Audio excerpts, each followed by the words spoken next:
Good evening বন্ধুরা, আশা করি তোমরা ভালো আছো। আমিও খুব ভালো আছি।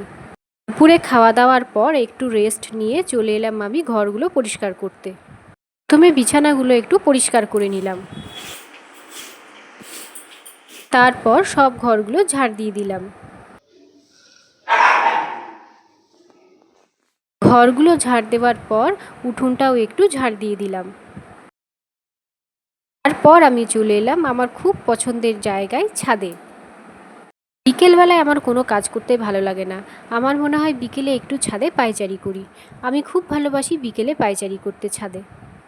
ছাদের পায়চারি করতে করতে বাবার গাছগুলোকেও আমি একটু দেখে নিই, কোন গাছে জল দিতে হবে, গাছগুলো একটু একটু করে বড় হচ্ছে, সেগুলো দেখতে আমি খুব ভালোবাসি। ছাদের মধ্যে বাবার কিছু জামা প্যান্ট ছিল, সেইগুলো তুলে নিয়ে ভাঁজ করে নিলাম। এখন সন্ধে হয়ে গেছে, আর মা যেহেতু সন্ধে দিচ্ছে তাই আমি ছাদ থেকে নেমে গেলাম।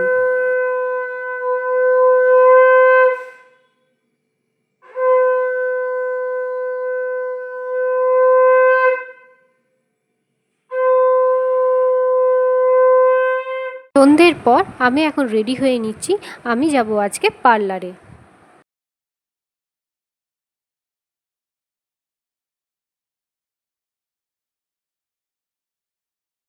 আমি পুরোপুরি রেডি হয়ে বেরিয়ে পড়লাম বাজার।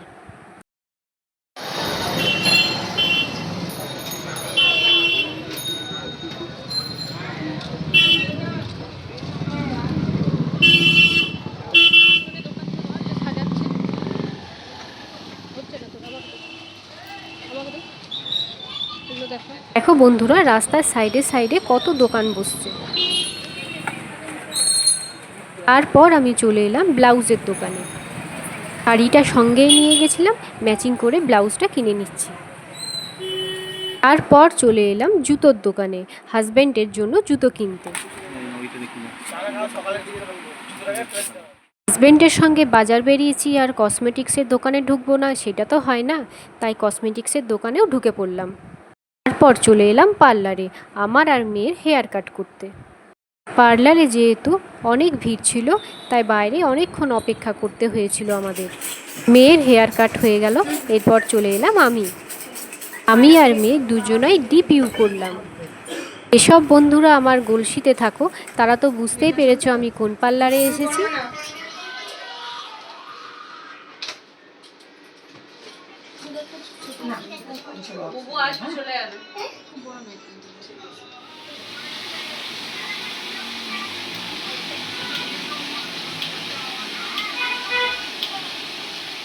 করতে গেলে ইনস্টাগ্রাম করতেই হবে। আমি এনেছিলাম ইউটিউবে, যেখানে এখন ফেসবুকে দিয়ে আসছে। আমারও হেয়ার কাট কমপ্লিট, এরপর আমি আইব্রোটা করে নিচ্ছি।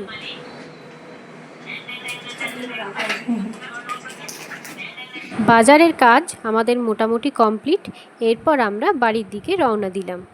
ভিডিওটা আমার এই পর্যন্তই রইল। আমার ভিডিও ভালো লাগলে একটা লাইক আর কমেন্ট করবে।